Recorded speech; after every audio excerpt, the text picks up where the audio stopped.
nagpagutat ng balyena sa mga.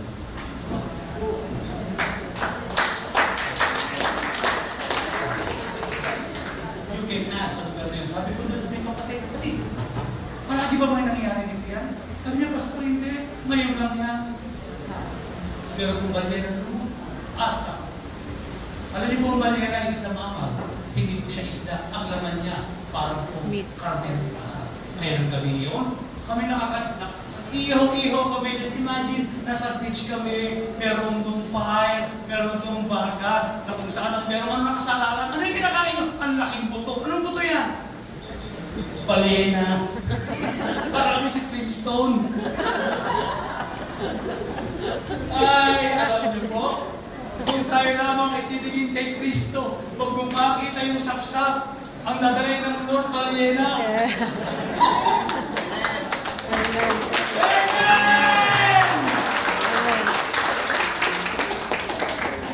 Kaya pag doon sa mga, alam niyo po, pag tayo doon pa lamang sa sapsap, nagreklamo na. Huwag ka nang umasa. Huwag ka nang umasa na makikita ka ng siguro ang bakol. Wala.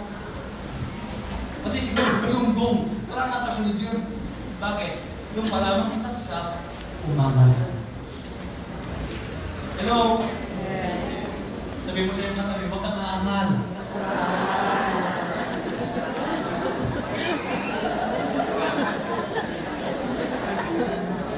Hello? Because the moment you murmur, tinatali mo na ang kamay ng Diyos para siya hindi makakilos sa iyong buhay. Thank you, Lord. Ang araw po ngayon, ang mga anak ng Diyos ang matimpo doon sa ating church doon sa Riverside. Tigla 15 kilo bawat pamilya. Praise God. Karne. Pang ilang araw yun. In fact, nadala pa namin yan. Nakabili naman ay pumatik. Sa isang namumpong outreach natin. Yung pinawento ko din pa sa Raymond na kung saan ay yung pinapanay ko na kung saan ay napakahirap. Na kami pumanig doon, may dala pa kami sample. Ay, alam niyo bang ginawa doon ng Lord? After ng seminar, kasi nakinig sila. They seek first the kingdom of God and His righteousness. And all of these things shall be added unto you. Seek ye first the kingdom of God and His righteousness and all of these things. Kasama yung balyena. Amen. Shall be added unto you. Sabi namin, ginawa yun doon, no? Kayang gawin ng Diyos at pagpakain din. Kapatid, alam natin sa iyong pangailangan. At the challenge is start looking to Jesus. Only to Jesus. Start looking to Jesus. Amen. Look at His grace. Yes. Amen? Look at His grace. Alam niyo, sa grasya ng Diyos na doon na tumingin. Faith is not for us to see, but for Jesus to see. Faith is not for us to see, but for Jesus to see. Without faith, you cannot please God. Okay, let's continue.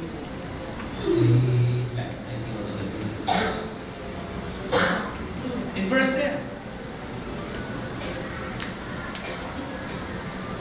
Thank you, Lord. Then Jesus said, okay, verse 10, then there is a lad who has 5 barley loaves and 2 fish, small fish.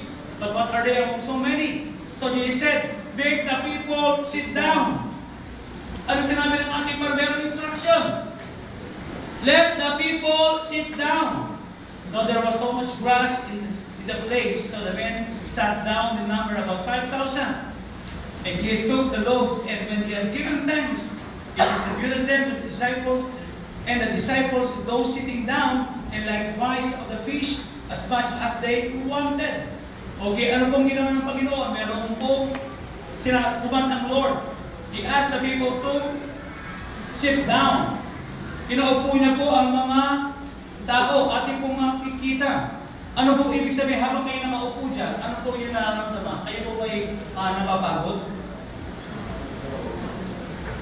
No. Pag ikaw nakaupo, ano nararamdaman mo? Ikaw ay nakakapag? Relax. Ano po? Relax. Relax. Abala Noel. Relax lang, brother. Relax lang. Okay. Pag ikay nakaupo, nakakapag kapag pahinga ka, nare-relax ka. Sabi ni Jesus, paupuin silang lahat. Alam niyo po ba, kapag tayo nakaupo, tayo po ay at rest. Tayo po ay payapa, tayo po ay relax. At tayo po ay relax. Kapag tayo po ay relax, doon lamang po natin matatanggap ang pinakamabuti sa Diyos. Kapag ikaw ay may taranta, kapag ikaw ay nagpunong-puno ng pag-aalala sa buhay mo, hindi mo makakamtan ang pinakamabuti ng Diyos para sa iyo. Kaya sabi ng Panginoon, relax lang. Kaya tama yung brother, relax lang. Hindi mo kaya solve yun, relax lang. Huwag mong persahin. Pagod ka na bang i-confess ka, sabi ng Lord, relax lang. Sit down. Only at the place of rest that you can receive God's best. Yes. Relax. Okay. Atin po makikita. Kung saan ay atin pong tatanggapin yan sa ating Panginoon.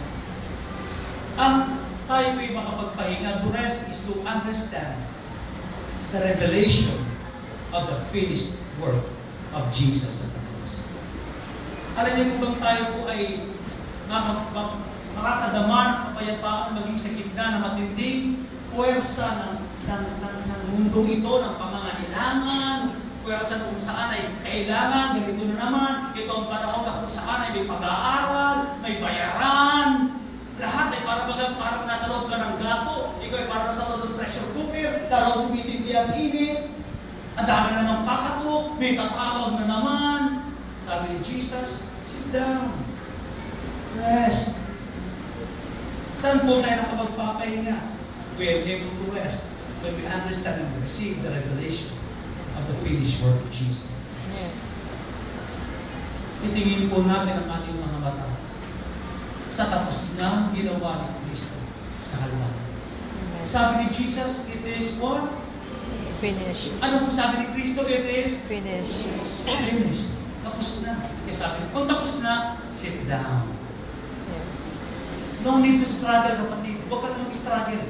Hindi design ng Lord sa ating mag-struggle. Amen? Ang sabi ng Lord, sit down. Make the people sit down. Uupuin niyo sila. At bago dumating, nang sila po ay tumulod. At sila po ay naging payapa. Nasimulan na nila, sila ay sumunod, nakapakarinig ng salita ng Diyos. Ang puro na parinig po, sumunod sila. What happened? At ito makikita, nagaya po ng istorya. In verse 11, and Jesus took the loaves, and when he had given thanks, he distributed them to the disciples, and the disciples to those sitting down, and likewise of the fish, as much as they wanted. Ano po ang nangyari doon po sa 5,000? Meron po ba ang nakulangan? Wala po. Ang sabi po ng ating pong Biblia, walang ang bawat isa na magsimula na naiikot ng mga disipulo ang tinapay, nang sila po'y nakahanay na, nang sila po'y may kaayusan na, sila'y maayos na, may hanay, sila nakaupo, relax sila. Pagsimula na pong binibigay ang tinapay at ang isda, at ang sinabi, ang lahat, ang 5,000, ang lahat po ay nabusog. Walang sino man sa kanila ang sinasabi, hanggang dito lang ang nakain ko. Hindi po sinasabi na, lahat po ay busog lahat. Alam niyo po ang Panginoon, pag nagbigay, hindi bitin. Yes, pag ang Lord nagbigay, puspos yan. Pero gusto mo makita po natin, saan po nagmula ang milagro ito? Ating makikita nang abutin at iabot at tinapay sa kamay ni Kristo. At siya nagpasimula nang tumawag sa amin. Bakit siya tumawag sa amin? Ating makikita ang karakter ng ating Panginoon. Bakit siya tumawag? Bakit si Kristo tinaas niya ang kanyang mga mata toward sa amin? He was acknowledging the Father. Ultimo si Jesus, alam, tinignan niya naman kasi sinabi niya, Ama, alam ko, upang matugunan ang